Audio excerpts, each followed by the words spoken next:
Hello and good afternoon. Okay, we're just waiting to clock round to 3:30 GMT. This is the Skoog Getting Grips with Skoog webinar. Must stop saying that. I'll edit this bit off at the beginning when it goes broadcast. But I just wanted to start the session a little bit early to enable, well, I've been having some problems with Google Hangs, where when I start them, there's been some issues with it cutting out. So I wanted to get started early, and yeah, it looks like it's all running stably. It's great. Already got one question that's come in, but we'll wait until 1:30 before we get started. A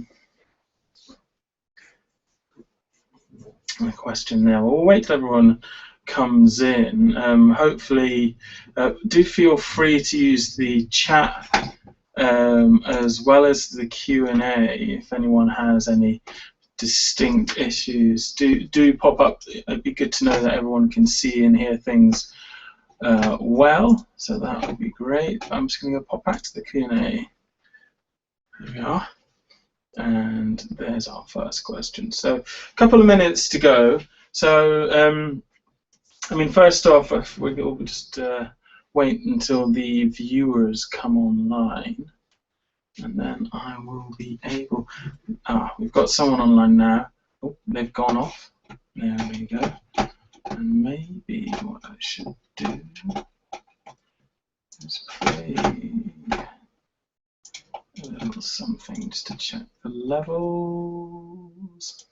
So I'm just going to, before the official start, if anyone's watching, I just want to check the levels here to make sure everything's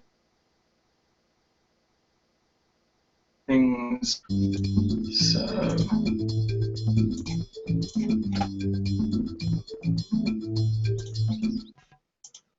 There we go. Let's try.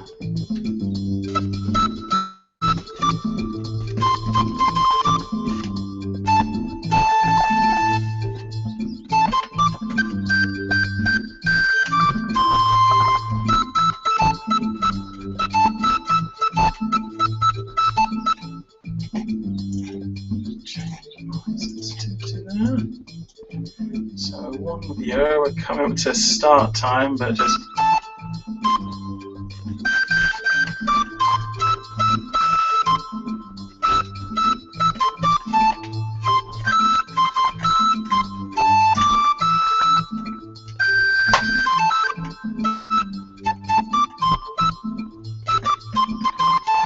okay, we'll stop that just now. There. Right, so hello and good afternoon. This is the Skoog Music Getting to Grips with Skoog webinar. We've got one viewer online at the moment. We've got several more scheduled to dial in. I'm just going to outline the sort of scope of the session. Normally what I do with these is talk and answer some questions, or talk about the pedagogy behind Skoog and where it came from and the history, and then we look at some applications and do a little bit of work with the software platform that supports it in terms of how to support different types of activity. And this actually fits in very well with the first question. So from Denise, we have a question here, and I'm going to select that to answer it, which says, as a teacher of students with severe learning disabilities, how can I incorporate this Skoog into the regular curriculum? Well, we've actually got in our resources section of the website some links to different activities.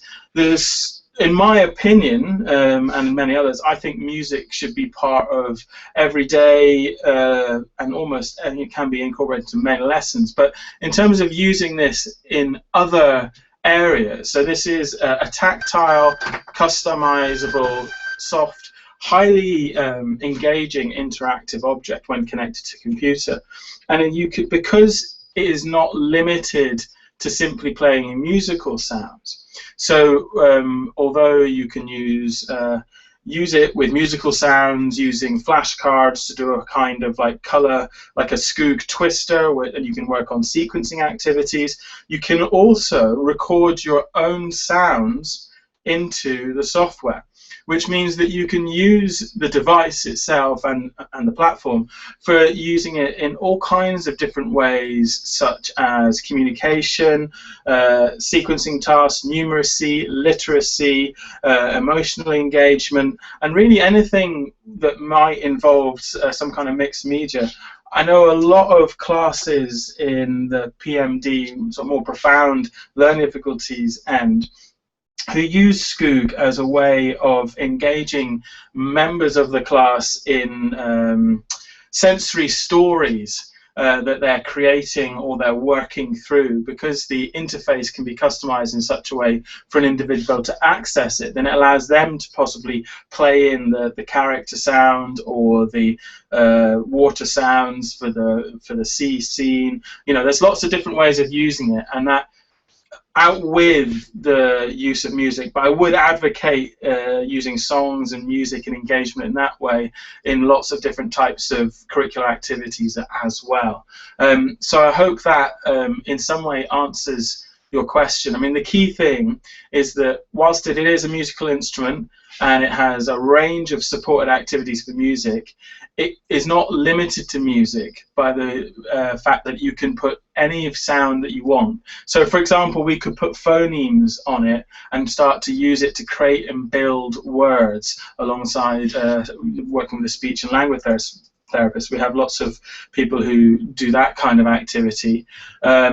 Moving up the scale, it can be used for comprehension of things, or it could be used for simple using Boardmaker, some activities there in terms of taking those Boardmaker activities and making them a little bit more interactive in the classroom. So if you were matching, say, sounds of transportation such as car, train, and horse, and you had the images and the colored blocks associated, say, had, you know, a horse, a car, and a train on here, then you could, you know, have the students join the dots, link the Boardmaker icons up, and then play, you know, the sounds in. So you're creating that interactive element. So I hope that answers your question, Denise, and I hope that if you stick with the session, you'll see what I'm planning to do is to show you the range of different activities that you can support using Skoog and the software and all of the resources. I mean, very quickly, actually, I'll just do a quick screen share, if that's okay. I'm going to create, just here on my desktop, let's do a new web window. And now in my Hang, I'm going to start a screen share. And I just want to show you where the various resources are located on our website so that you can have a look for yourself. Now, you can access these for free if you have even if you don't have a Skoog. So if you go to skoogmusic.com, here we go. And a lot of these, I would also stress that a lot of the transcriptions and packs and things you can actually use, you could use without a Skoog and just a few colored stickers and an appropriately stickered piano or things like that. And I can talk more about that if anyone wants to at a later date. But here's our home page. If you scroll down to the bottom where it says resources, and you, I mean, you could put just resources in. Let's do that. I'm going to just show you the main page there. Well, let's get rid of transcriptions there for a second. And noisy keyboard. I'm a big fan about mechanical feedback, so I have an old-fashioned keyboard. So there you have, we've got lesson plans, backing tracks, extras. That's something you might want to check out, Denise. But samples would be a good one, and lesson plans. And if you look in here, actually, here's an example. There's a football-based lesson plan, but there was also, we did Morse code. There is also somewhere, let me have a quick look, these different types of activity. What I'm looking for, there's one based on the sea. That would be a nice nature-based activity for a lesson plan. All of these have been developed. Now, where, sorry about this, It'll be in extras maybe. All I'm looking for is a pack on transport sounds, flashcards, arranging music. They're all there. I'll get the link for the transport pack. Oh, I know where it might be. It might be in sample packs. Is it in here? So seaside sounds, we've got there nature sounds, starter pack, conga samples, farm animals, jungles. All of these things you could use to incorporate Skoog into some different activities there. You see transport pack.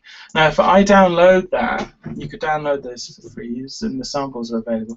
And I open this, then in each one, the set of samples and a set of instructions for how to use them. So I just wanted to show you that quickly. Let's go back to the video feed, and if I click here, I think I'm back online now. So for people, so let's start from the beginning. What is a Skoog? Well, Skoog is a combination of this, which is a soft, you see it's totally compressible, tactile object which acts as a sensor, and it has its own bespoke software platform which is very easy to use. It's been designed in collaboration with teachers. A little bit about the history of Skoog. Skoog came from a series of conferences in the late 90s in education, lots of big names and stuff in them. We won't go into that, but the end result was everyone really agreeing that, you know, music has a role to play in the lives of all children, and we should try and support that in education. But the barriers that everyone faces to making music are the physical skill and dexterity required to physically play a cello or harp or these kinds of things, and then also the knowledge and the cognitive skill, as it were, to be able to know where the notes are, which notes fits, and all these kind of things. And those are barriers for anyone, but if you then add a cognitive or physical or combination of cognitive, physical and sensory impairment into the mix, then that makes engaging in actively making music with young people very, very difficult, because the instruments are hard to play.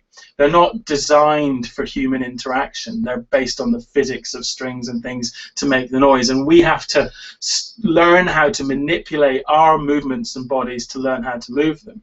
So what we did was to try and create an object that was designed for human contact that was simple enough to interact with and provide creative opportunities without being overwhelming or over complex or difficult or unintuitive. All the research was participatory. We worked in schools with people, and so it's very much informed by the community, and it still is today. You know, we are in close contact and links with teachers around the globe who are using Skoog, and we always make use of that feedback. So essentially you have this, which is an object, and you just have to touch it to play it. And you, in its music mode, you choose it to be an instrument. So in this example it's set to flute, and then you assign a different pitch on each surface. Now, very quickly, for people working in AT, you'll say, well, you can see that, well, that's fine doing it with two hands, but what if I only have one hand, or if I'm accessing it with an elbow? Well, here's the crucial thing.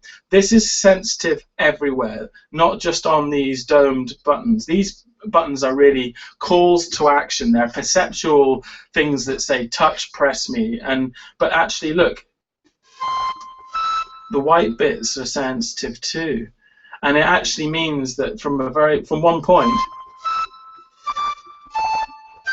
I can play all 5 surfaces, because it's sensitive to deformation. Okay, and you can change the sensitivity, you can change the sounds, you can change everything about it, and it's about finding the right place to present it for particularly a more profound physical impairment.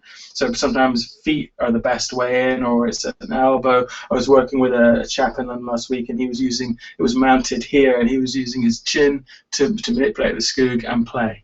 Okay.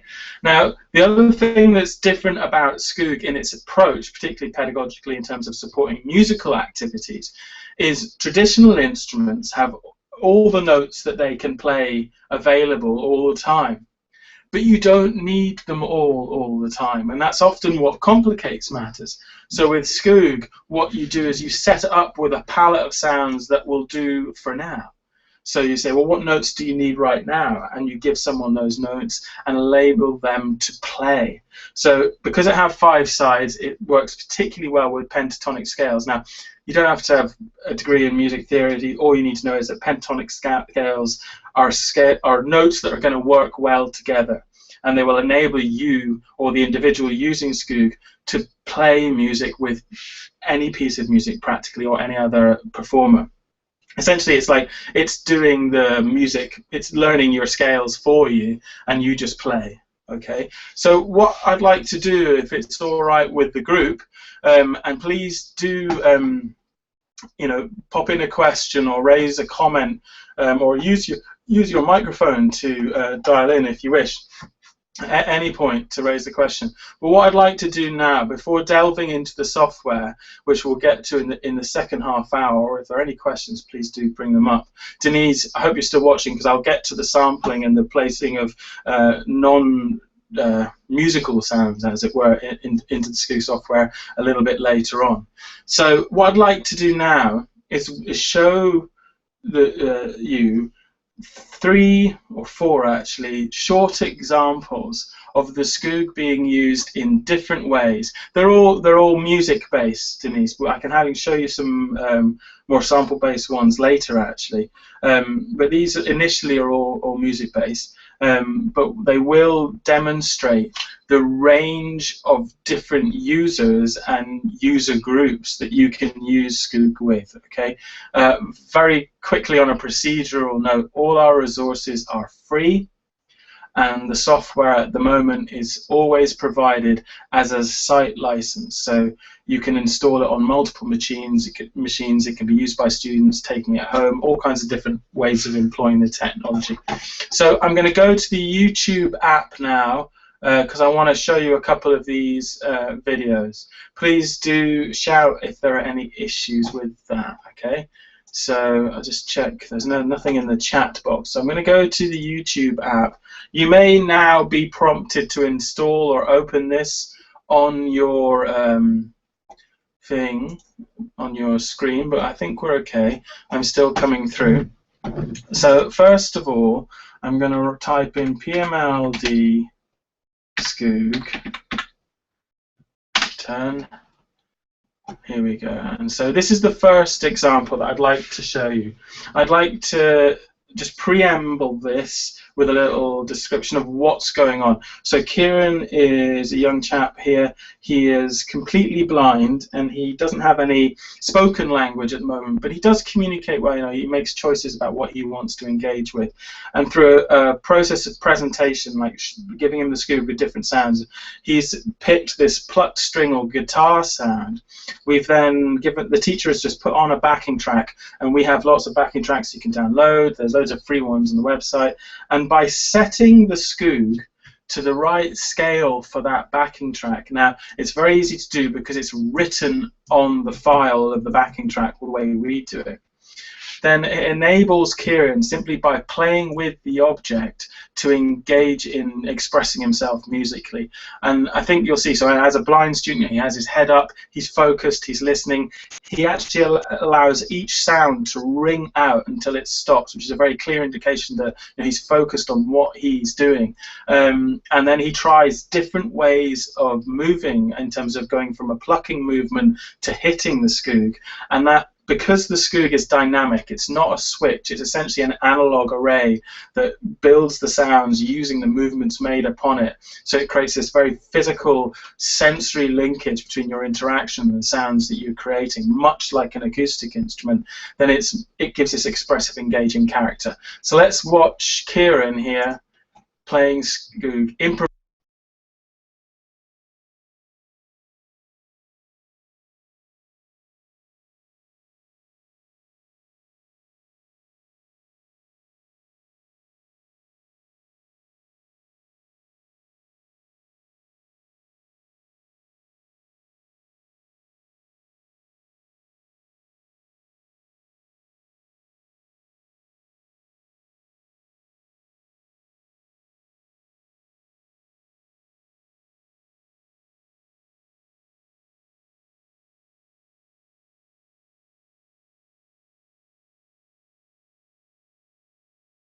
Hello.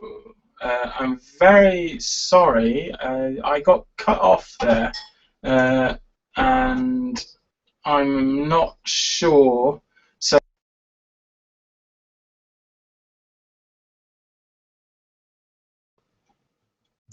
oh, hello. Sorry, I got cut off there by Google. I'm hoping the clip ran to the end. Maybe I'll just. Well, I'm going to assume that it did run to the end. If there are any issues with that, please use the chat window to let me know if it didn't. But there, I hope you could see and demonstrate that Kieran was really focused, engaged, and he now plays he went from playing short periods like that to really engaging in quite significant periods for him in terms of focus. So that's a very simple activity, and I'll just actually, you know what we'll do?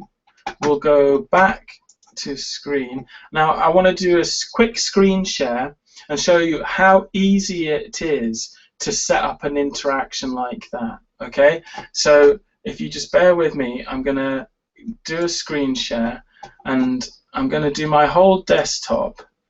So I'm going to just move this Google Hang window to the side, so I can still see the chat window.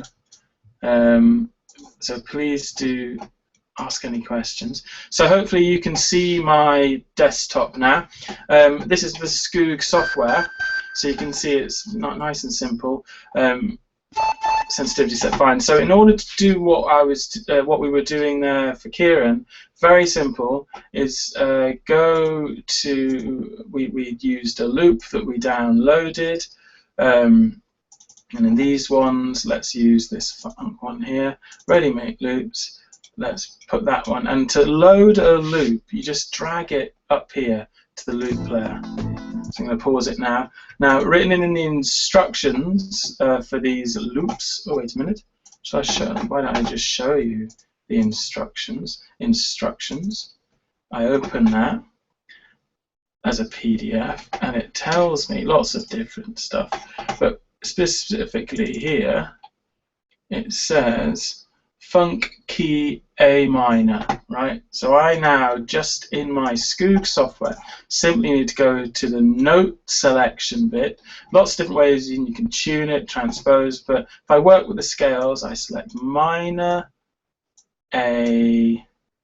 Let's change the instrument. Changing instruments, super easy. Click on the instrument tab and click on a picture. Okay, I'm going to switch to clarinet, just because it's there. Okay, now if I press play on the looper, the backing track player, I can now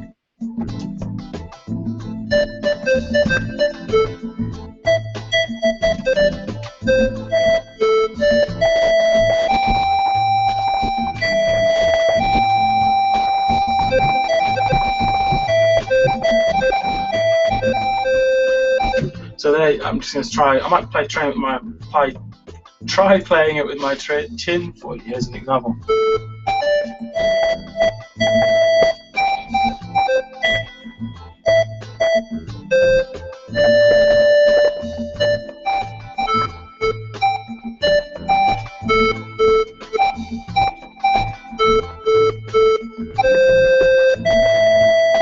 So just to demonstrate different ways of playing, let's stop there. So I'm listening, I'm engaging, I'm playing with this, and I'm starting to work on repeat patterns, behavior, sequencing to create parts, and it really, brings the play into musical expression and playing. So that's one way of using it. So supporting.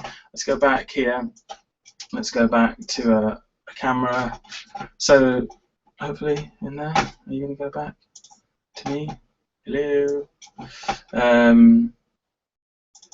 That should.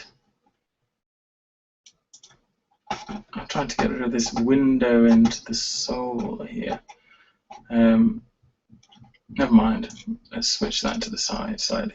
So that's one example. I'm going to go back to YouTube now and show you another one. So that's one example of supporting just improvised musical play.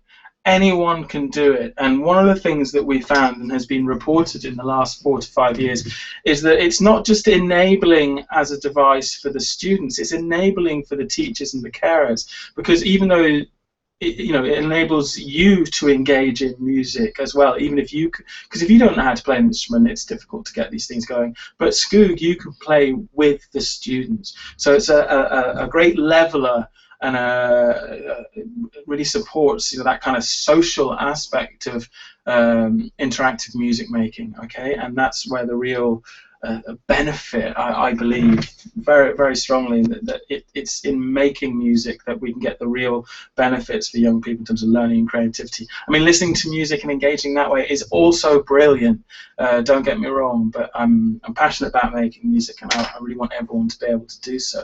And one of the things actually in our autism webinars and with the specialist involvement there, one of the key tips there is leading by example. So one of the things that's key is that you're able to play the Skoog too. So it doesn't rely on you have to be able to play the piano or anything like that to lead a session. You can just touch this, play it, use the pentatonics, play together, explore being musical, get out there and improvise. Okay, so moving on, I want to show you now a slightly more advanced application of Skoog. I'm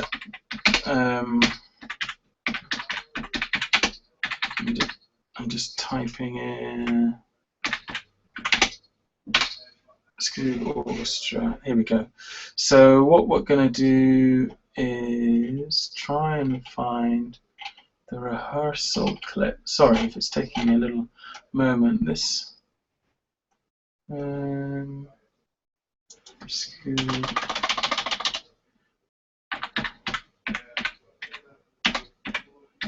Okay, so this is a video from a project that happened in 2012 actually, and the interesting thing with this particular project is Stephanie, who has cerebral palsy, and she's in a chair and she has various additional support needs. She's on and still on, she's still going, but an entire learning journey from. So we've just seen Skoog being used for kind of sensory play, improvised music making, and supporting a kind of engagement that way.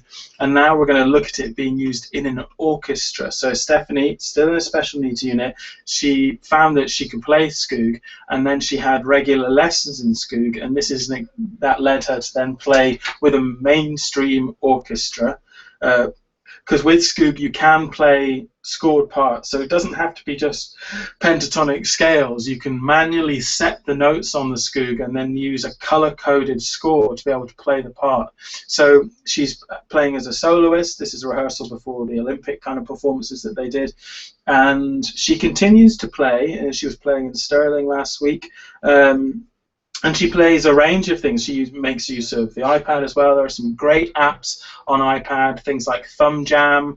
Thumb Jam is a big one at the moment. A lot of the interactive instruments in GarageBand are very good too. I would say Soundwand is very good. Airvox.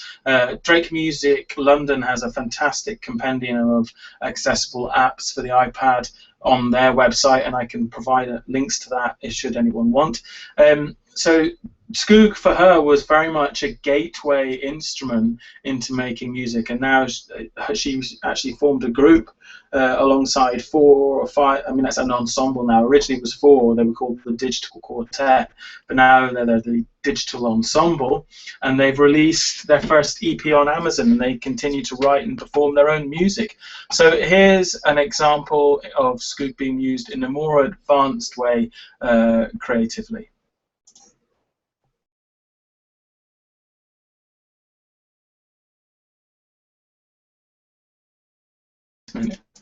Sorry. Okay. So I think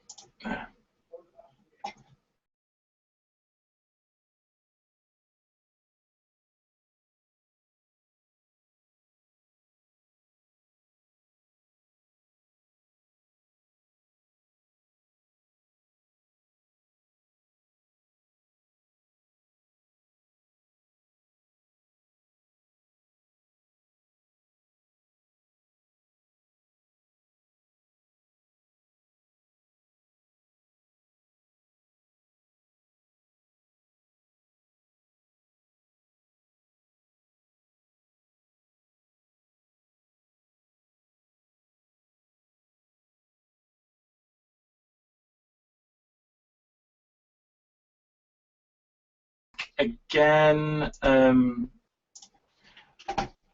afraid Google.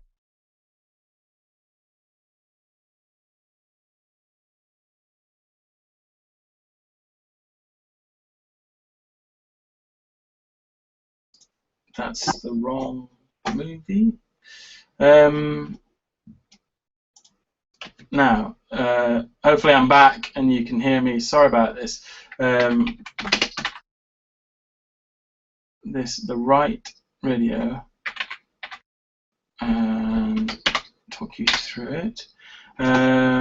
It should be this one. So I think if I jump that one, this is the right video. She's playing the clarinet solo.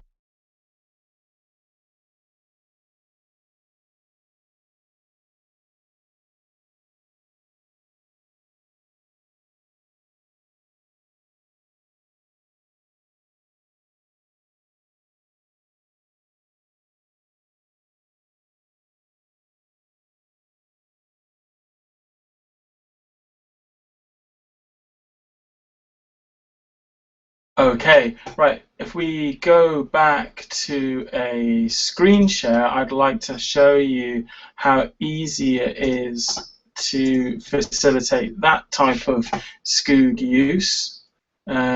Screen share, hopefully. No? Yes, I'd like to share my desktop. Start screen share. I'm not sure what's going on with Google Hang today. It's normally very well behaved. I've actually been using it for a few months now, and I've been really impressed with how stable it is. But unfortunately today, well, come on, let's try it one more time. Desktop is what I want to share. Start screen share. Nope, I'm not getting any joy with that. So I'm going to come back to this, okay? But I'm going to move on with the YouTube clips because that part seems to be working. So that was Skoog in orchestral provision. I'd like now to show you Skoog in an inclusion context, although that obviously was inclusion there with an individual being included in mainstream performance. This is just an example that is, here we go.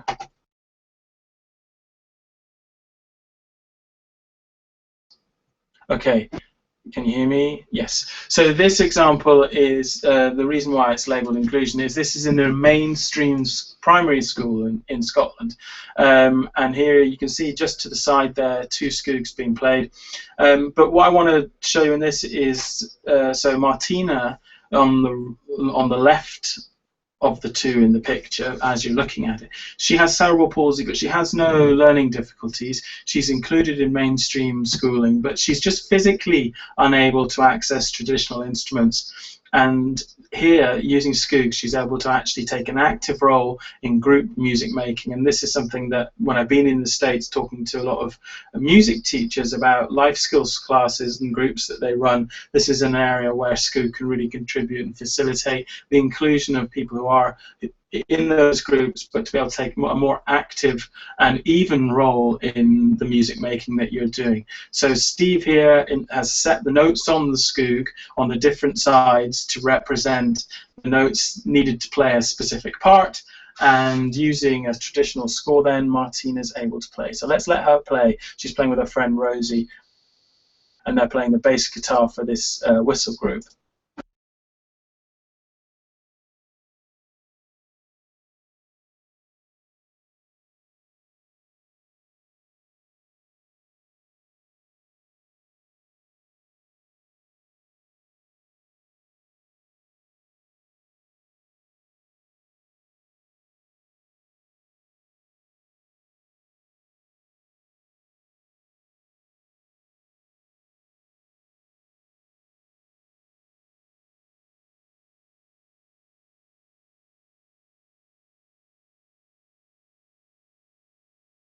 So I've returned Sorry, I got cut off again. We're back into, well, we're actually, this is good because we're out of the YouTube app. I think what I'll do is around the email of subscribers for this webcast, I will send some links to those videos with a description of how the Skoog is being used in each one. You can view those at your leisure. Or you can go to our YouTube channel and have a look, or look at the education part of our website. There's lots of resources there. But what I was trying to do was to demonstrate how Skoog can be used in very, so for kind of simple, playful, musical play and supported sensory learning. You work in orchestra with typical bands or in a classical context, or also in mainstream, supporting the inclusion of individuals in mainstream in group music making activities. Importantly, Skoog can just be used for fun, for the joy and the pleasure of just doing music, which is really what it's all about. If people are having fun, then they will be learning. I'm sure we can all agree there. So, unless there are any other specific questions, let me just check the Q&A panel. I was just having to open again now. Oh, wait. We aren't seeing your desktop material. Still nothing. Did not see. Oh.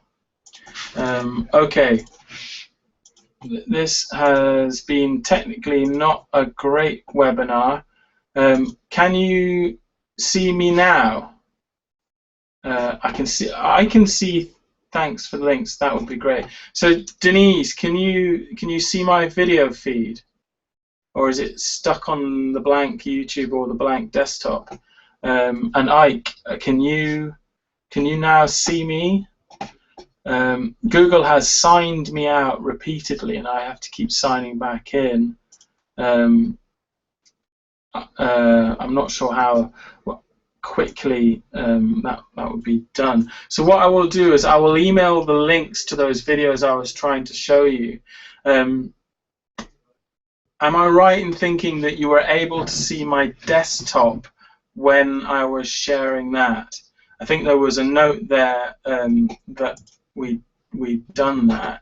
So I'm going to try and show you my desktop again now, and just hopefully show you the different ways you can set the Skoog in the software, and also for Denise show you how easy it is to put different sounds in, so environmental sounds, animal sounds, samples, and actually students' own voices. So that's from Denise there saying that she can see me. Great. So I'm going to attempt the screen share. I'm going to do my whole desktop because hopefully I can incorporate. There we go. I'm going to move this to the side so I can still see the Q&A window. Great. So hopefully you can see this video feed, and you can see. Okay, Ike. There we go. So in reference to the YouTube feeds, what I'm going to do is to the emails that you subscribe to this webinar with, I will send a PDF that has a description of each of these videos and the link to YouTube going on, so that you can watch them at your leisure. So right now, can you see my alternate video feed on the desktop and the software? So just now, I'm just trying to see if this is working as we speak. I'm hoping it is, otherwise it's a boring, not now, a boring look at my rather disorganized desktop. I'm going to continue on, hoping that you can see and hear me. So this is the Skoog software environment. Okay. Now, importantly, again, I want to speak a little bit how you can customize the physical sensitivity and interactivity of the object itself. So the main sensitivity controls are here. Plus is more, less is less. Currently, I mean okay, great. The way the Skoogs we make them, we have refined and changed over the years. The current Skoogs that are shipping have an activation threshold of about 250 grams. So at maximum sensitivity, around that mark. So they really are quite very sensitive. So that's where we can do brilliant. I'm glad that you guys can see. Fantastic. So I'm going to stick with this view and just try and just be able to show you some things. So please do. I can see the questions coming up, so that's great. So that's the main sensitivity controls, and that changes the sensitivity of everything up and down. In the software here, you can see down here is a little button that says mono and poly. So at the moment, you can see I'm holding the orange, which is playing a note, and I'm pressing the yellow, but nothing's happening. But I can force it to play the yellow. So in mono mode, it listens or is looking for the side or direction of deformation that's with the most force. If I make it polyphonic, then I can play it in a more varied way, because I can play more than one side at a time.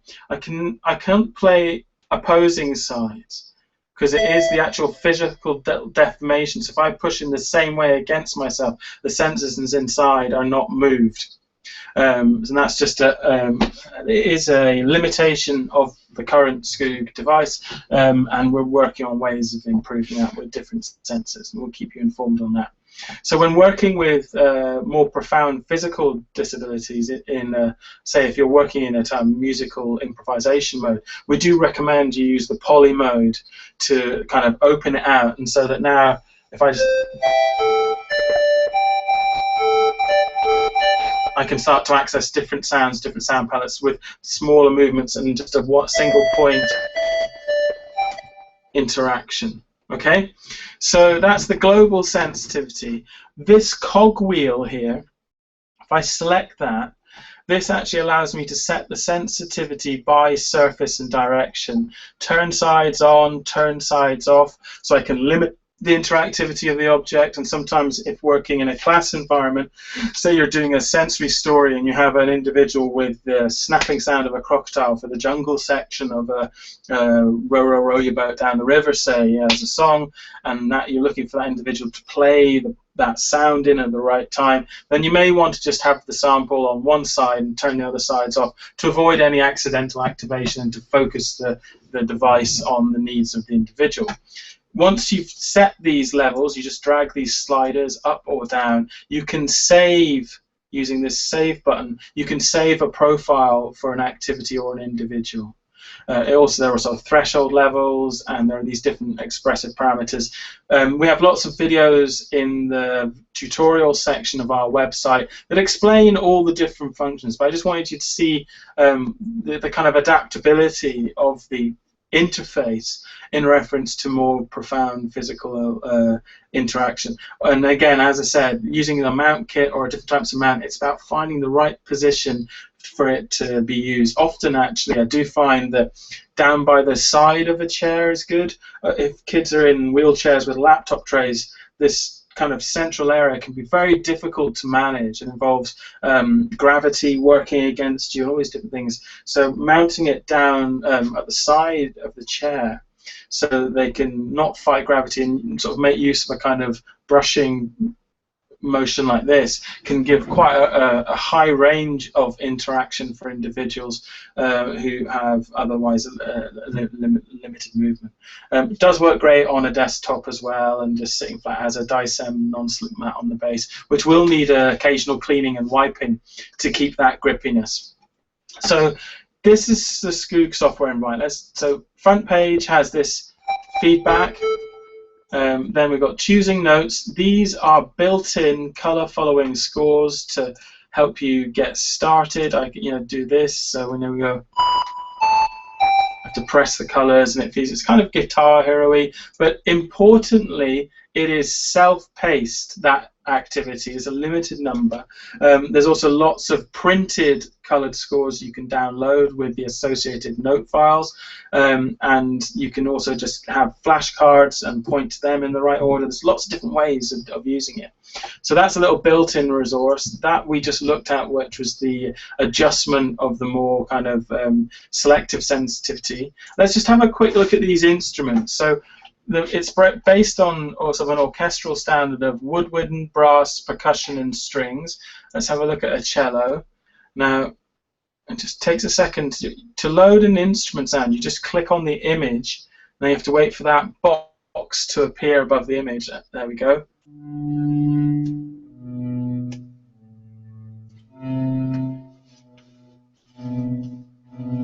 Now I'm going to just change the sensitivity. I'm going to turn it up here and just show you me rubbing.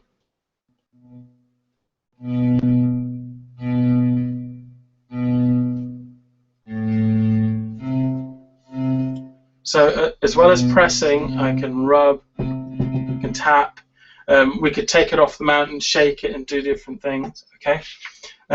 So these are the instruments. They are created, the sounds, using physical modeling, which gives a more realistic sound. And the key thing is that the models use the interaction with the object to actually create the sound wave. So it's not a sample and it doesn't pre-exist and get filtered. So it means that you have a more direct physical relationship with the sound. I can't stress strongly enough in using Skoog or using any electronic amplified instruments with your class. It's so important to have the sound source for the Skoog local to the individual using it. So a small powered speaker or a sound dock or something, so that the sound is local to the activity. Just very quickly, we've got a question here from Ike about whether Skoog is available for Mac. Sorry, this is something that I normally address at the beginning, but with the technical issues. Skoog is fully supported on Windows. I happen to be using it on a Mac, and some of the publicity has been around that, but we fully support Windows, Windows 7. We still do support some XP, Service Pack 3, but it can be difficult with the age of the machines and reference to the power. But we do support Windows, and we now have in the Windows version. Just quickly, let's have a look here. In the Windows version, you have to sometimes set up your sound card to make sure it has the best settings for the software to perform. And I'm happen to be on a Mac today, but if I go up here, just put it over my face, there we go. If I go up here and go to Settings, Audio, in your Windows software, where my mouse is here, is a button that has a spanner on it, and it says Fix My Sound. If you click that button, there is an automated step-by-step wizard that the machine will take you through to set the settings, all these like vector size and stuff, set them on the machine. And the way that it does it is very simple. It will play you a sound and ask you if you can hear it. And then it will ask you if it sounds crackly or if it sounds good.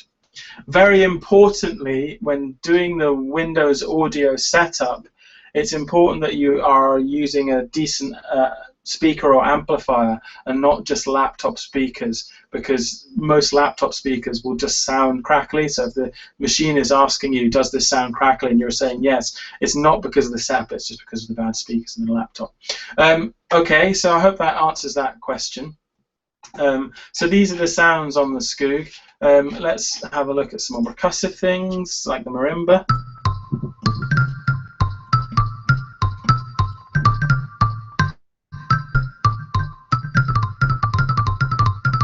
Okay, or some brass.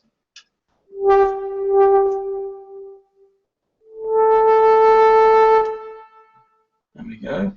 Lovely, rich kind of timbre feel to that. A wooden flute. And there you can hear, I mean, this demonstrates the difference between these and sample sounds quite a bit. So if you can see my hand here, I'm going to do it on the button. You can see I'm pressing. And you can hear the air. And I have to press hard enough to make a sound. Now that can be not hard at all if I turn the sensitivity up. So now you see there's hardly any compression of the foam. But I'm still in charge of that boundary between blowing just enough to make a sound. So it gives you that expressive envelope of control, and it's very much what the users report is that it's much more satisfying to be more in control of the sound, you know, with something that affords that level of control, as opposed to simple triggering of sounds. Although a switch triggering sound is, you know, possibly you could argue more accessible because you just have to touch it. The other difference here with Skoog that I would say, which is something we've built, worked around, I'm just going to adjust sensitivity there, is with switches, one has to, if you were using switches, to go to a switch and then come away from the switch before being able to activate it again. With Skoog, you can remain in contact, which reduces the kind of level of effort required. So I can just flex my hand to play it. So I'm not having to go click, click, click, which is very tiring. I can just hold onto the Skoog and flex, and that's actually quite good when working at the very more at the end of quite a stereotypical kind of movement that someone has very high muscle tone. They can really kind of just use that kind of end motion where they have a degree of control, and they're able to kind of stay in contact with the Skoog. And sometimes actually reducing the sensitivity in those senses allows the Skoog with its foam to soak up some of the possibly some of the more gross movement, and to allow the individual to focus more on the intentional kind of activation of the sounds. So that's the sensitivity, and we've done a bit on the instruments. I'd like now, if I can, I hope Denise, you're still online, to show you let me just show you very quickly, before we move away from the musical stuff, I just want to show you, this is one of our preset resources. It'll load in a second. Pause that. But I just want to show you, so we have a range of lesson plans. So there's stuff to do there, and scores that look like this, colored scores, some more complex, some much simpler. We provide packs to be able to do those and put them together yourself. So there's loads and loads of resources to use, okay? So I want now to show you the sampling with the Skoog, which supports more wider curricular uses, okay? So I just go to the sampling tab, right, which is here with the microphone. Click that. That gives me, I'm going to clear these, gives me a kind of buffer or window for each individual side. And it's very, very simple to use, okay? So at the moment, there's nothing on each side. That's fine. I'm going to go through the various buttons and things. So let's have a look at some samples I've downloaded from the Skoog site. Okay, let's do animals. Now, if I want to put a cow onto the orange, that's this one, then I simply take that, drag it to orange, and hopefully we've got what seems to be a slightly confused cow, but it's a cow nonetheless. Okay, once again, there we go. So it's that easy. There's a clear button, so I can get rid of things. Let's try a frog on the blue. Now I can have different sounds on each one. So it's a duck on red, a goat on yellow, a rooster on green. So now I have a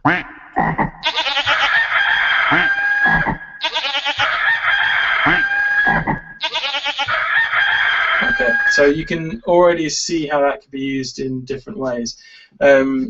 Some people have used it by actually putting a piece of music onto a single surface. Let's have a look at that. Let's see how we can do that. Let's do, I'm just going to look very quickly on my desktop for something a bit longer. Now the length of, let's use these, the length of the piece that you can put on is simply limited by the capacity of your machine. If you put